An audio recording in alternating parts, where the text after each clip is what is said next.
Bismillahirrahmanirrahim. Assalamualaikum warahmatullahi wabarakatuh.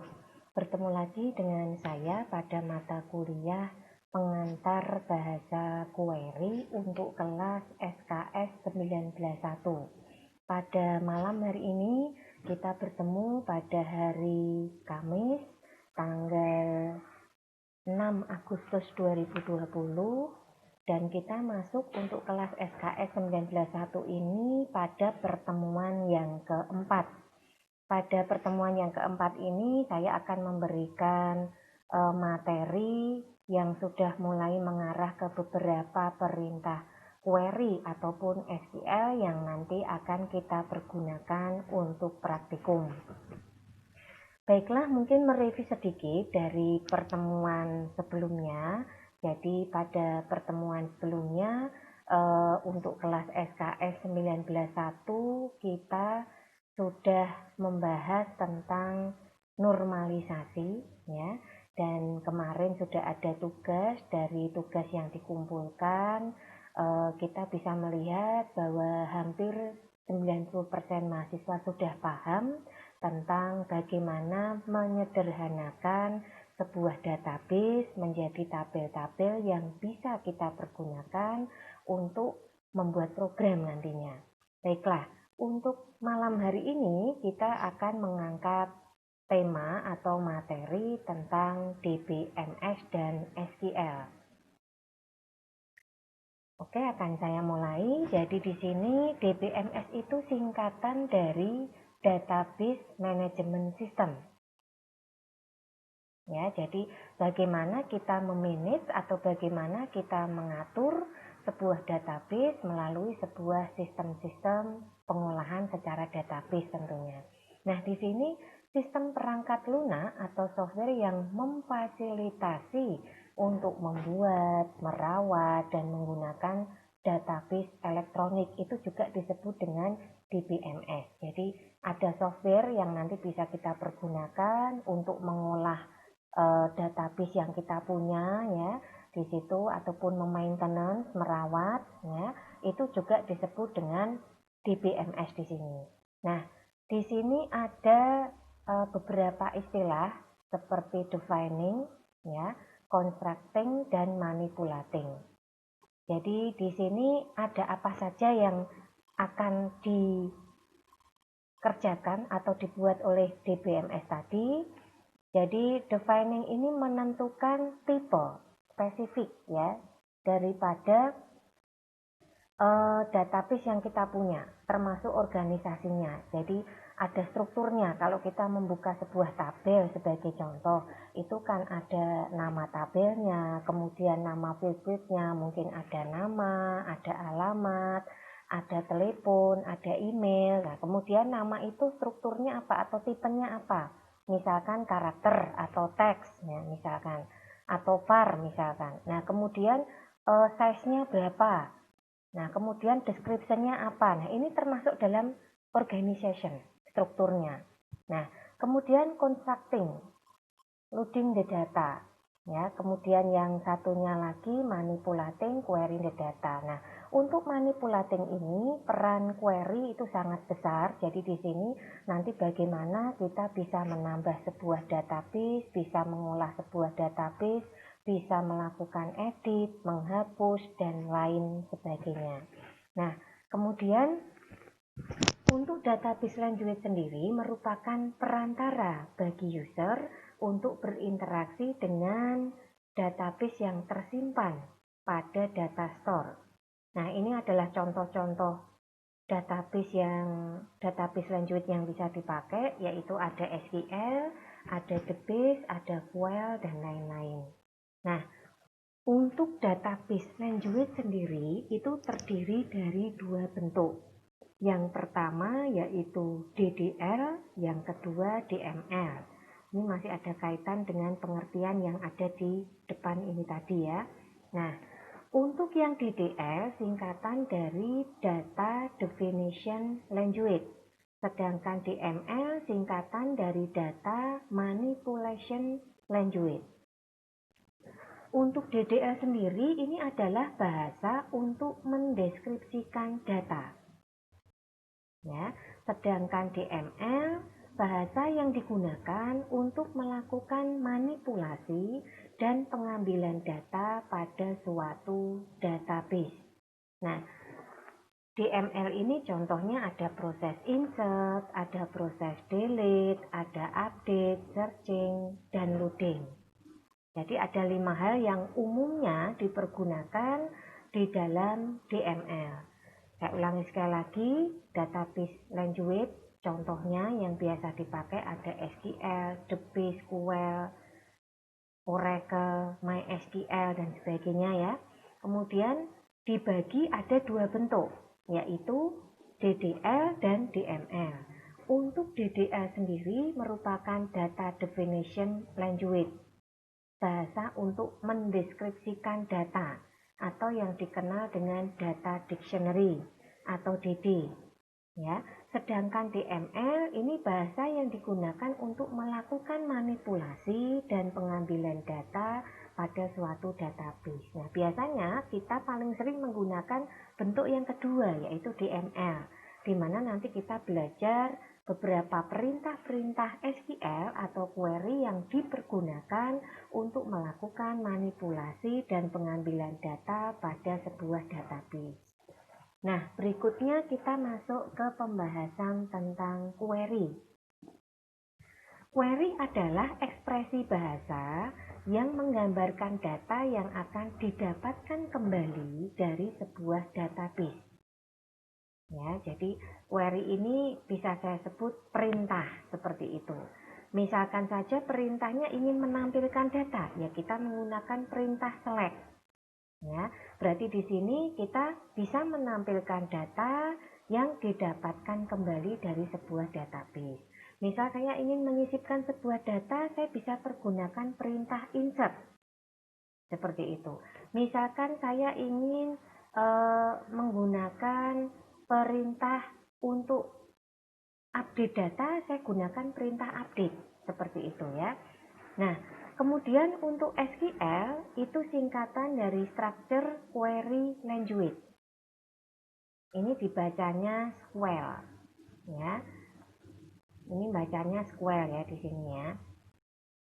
Nah, untuk SQL sendiri ini merupakan bahasa yang dirancang khusus untuk berkomunikasi dengan database. SQL sendiri diciptakan dengan sedikit kata. Jadi kalau dibuat kamus itu tidak sebanyak perintah-perintah yang lain ya. Karena pada dasarnya antara bahasa database yang satu dengan yang lain itu mirip, penggunaannya hampir sama. Nah, kemudian SQL sendiri atau SQL sendiri yang standar ditentukan oleh Komite Standar ANSI dan disebut ANSI SQL. ANSI singkatan dari American Nation Standard Institute. Di luar ANSI terdapat PL SQL, Transact SQL, dan lain-lain. Jadi kita menggunakan Komite Standar ANSI dari American Nation Standard Institute untuk penggunaan SQL yang kita pakai dalam mengolah database. Nah, di sini SQL adalah bahasa query baku untuk DBMS dan diambil sejak tahun 92. Awalnya diterapkan pada DBMS besar seperti Oracle dan Informix. Ya. Sekarang juga pada DBMS berbasis PC seperti DBase dan FoxPro. Nah, SQL bersifat sebagai bahasa tingkat tinggi atau high level. Pemakai hanya menyebutkan hasil yang diinginkan dan optimasi pelaksanaan query dilakukan oleh DBMS. Nah, SQL dapat disisipkan ke dalam bahasa pemrograman, ada macam-macam ya. Apakah yang berbasis sistem operasi yang kalau dulu masih menggunakan DOS itu ada bahasa C, Pascal, COBOL, dan lain-lain, atau yang menggunakan Windows berbasis visual ya. Jadi itu bisa kita gunakan semua, ataupun yang berbasis web. Ya, jadi untuk perintah-perintah yang ada dalam SQL ini bisa digunakan pada semua bahasa pemrograman. Nah, kemudian kita bicara tentang manfaat dari SQL. Dengan mempelajari SQL dapat berinteraksi dengan hampir semua database besar yang beredar. SQL mudah dipelajari karena statement dibuat berdasarkan bahasa Inggris umum, tidak khusus ya. Jadi bisa dipakai di semua bahasa pemrograman dan kita bisa mempelajari dengan mudah. Dan SQL bahasa yang sederhana tapi kuat. Kuat karena bisa mengolah, mengoperasikan, memanipulasi database yang kita punya, seperti itu. Nah, di sini ada beberapa DBMS yang menggunakan SQL. Contohnya ada DB2, Ingress, Informix, Oracle, Microsoft Access, Microsoft SQL Server, MySQL, PostgreSQL, RDB, Sybase, Interbase, dan lain-lain. Cukup banyak yang menggunakan. Mungkin yang familiar ini kita menggunakan Microsoft Access, kemudian Microsoft SQL Server, kemudian MySQL. Ini yang paling umum dipakai atau dipergunakan ya, beserta Oracle. Nah, berikutnya ini kita melihat contoh bahasa dari bentuk DDL, ya, Data Definition Language. Untuk mendefinisikan atau mendeskripsikan struktur basis data seperti pembuatan basis data, pembuatan tabel, dan sebagainya. Jadi yang intinya yang untuk basis datanya ya, untuk database-nya utamanya, itu kita menggunakan yang DDL, seperti itu. Nah, di sini contohnya ada perintah create, alter, dan drop. Untuk perintah create sendiri, membentuk basis data dan tabel atau indeks. Jadi bisa membentuk database, bisa membentuk tabel atau indeks. Kemudian alter untuk mengubah struktur tabel. Drop untuk menghapus basis data, tabel, atau indeks. Ya, jadi ini lebih mengarah kepada basis data atau database, tabel, dan lain-lain. Nah, kemudian contoh dari perintah create database. Sintaknya seperti ini. Create database diikuti dengan nama database-nya. Pemberian nama untuk database itu sama seperti pemberian nama pada file dan lain-lain. Tidak boleh menggunakan nama perintah. Kemudian kalau spasi juga jangan dipakai, jangan menggunakan nama angka dan sebagainya ya. Nah, contohnya adalah create database academy. Nanti dalam academy itu akan dibentuk beberapa tabel sebagai isi dari database academy. Kemudian berikutnya ada create table untuk membentuk tabel dari basis data. Untuk menyebutkan spesifikasi dan batasan atribut, ya, di mana sintaknya di sini adalah create table diikuti dengan nama tabel. Aturan pemberian nama tabelnya sama seperti aturan pemberian nama pada database. Kemudian diikuti field 1, tipe dan size-nya, field 2, tipe, size, koma, dan seterusnya. Ini adalah beberapa contoh penggunaan perintah query create. Yang pertama untuk membuat database, yang kedua untuk membuat tabel. Nah, contoh dalam query sendiri seperti ini. Create table karyawan dalam kurung first name char 15 not null. Diikuti tipenya ya. Ini size-nya. Kemudian last name, SSN. Nah, ini adalah nama-nama field-nya yang warna biru ini. Sedangkan ini nama tabelnya. Diikuti dengan tipe-tipe dari field-nya. Ada char, ada date, ada desimal, dan diikuti dengan size-nya. Ya. Nah, berikutnya create index, membentuk berkas indeks dari tabel.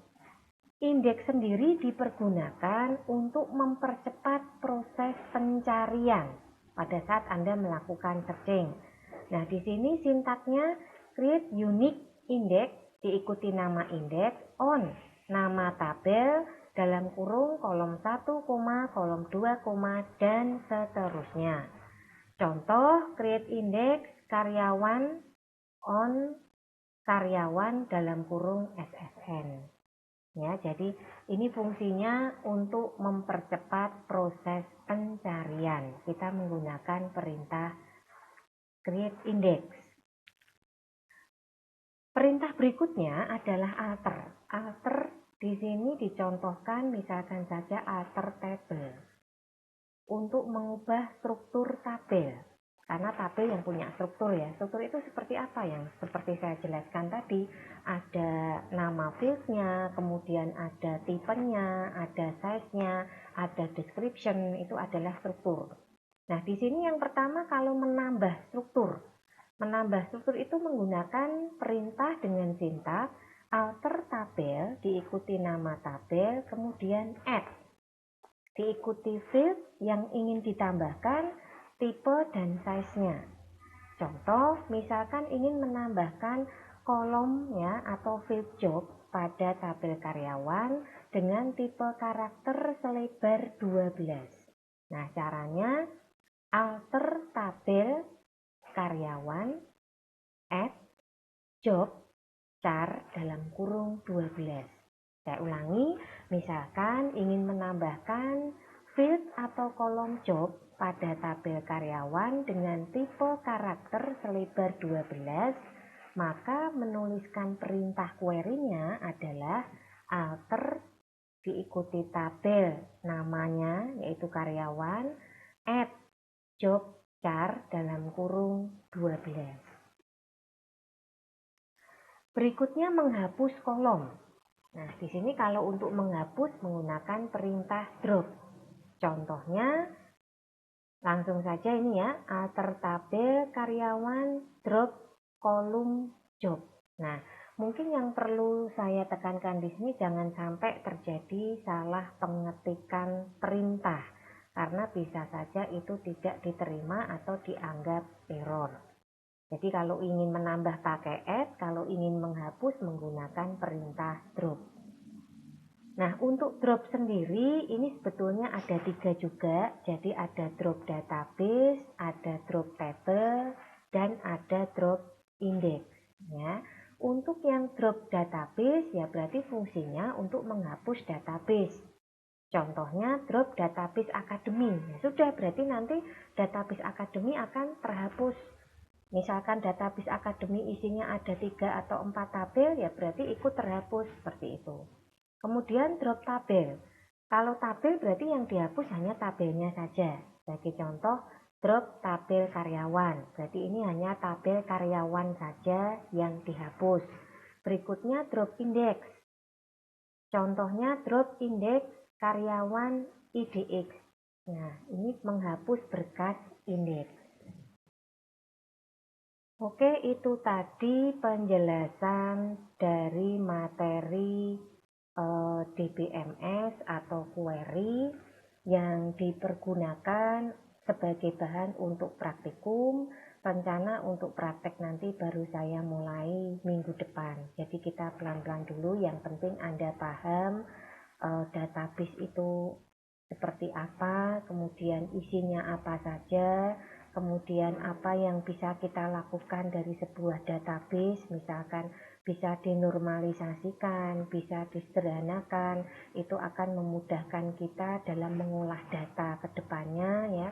Kemudian kalau kita sudah paham, kita mencoba untuk mengenal beberapa perintah ya, beberapa perintah query yang bisa kita pergunakan untuk memanipulasi atau mengolah data, seperti perintah yang kita pakai pada tema malam hari ini.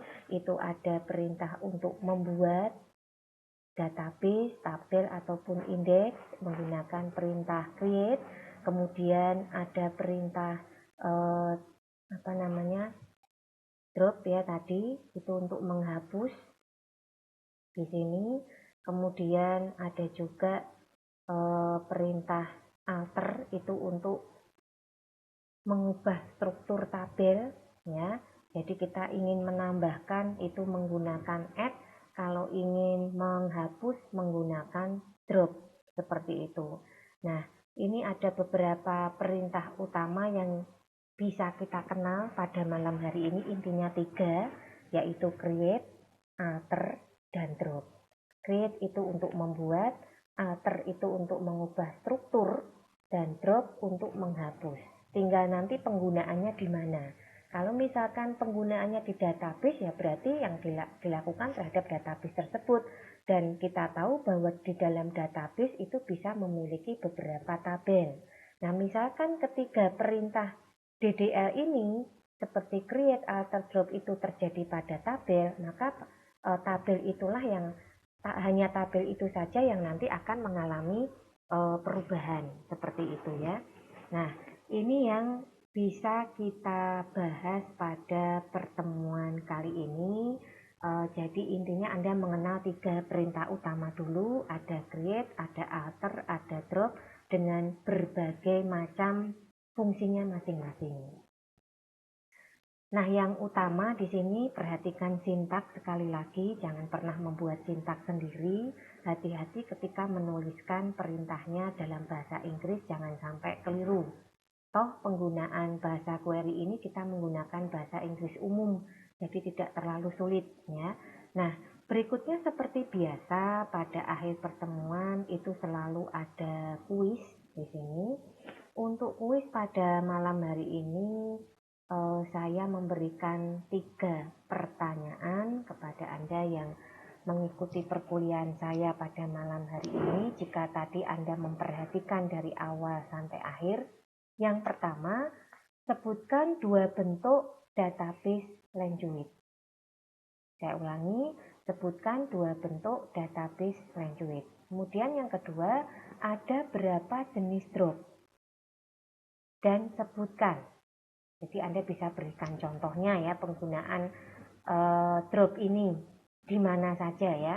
Nah, kemudian sebutkan 2 contoh DBMS yang menggunakan DDL. Ini cukup menyebutkan nama bahasanya saja ya, bebas.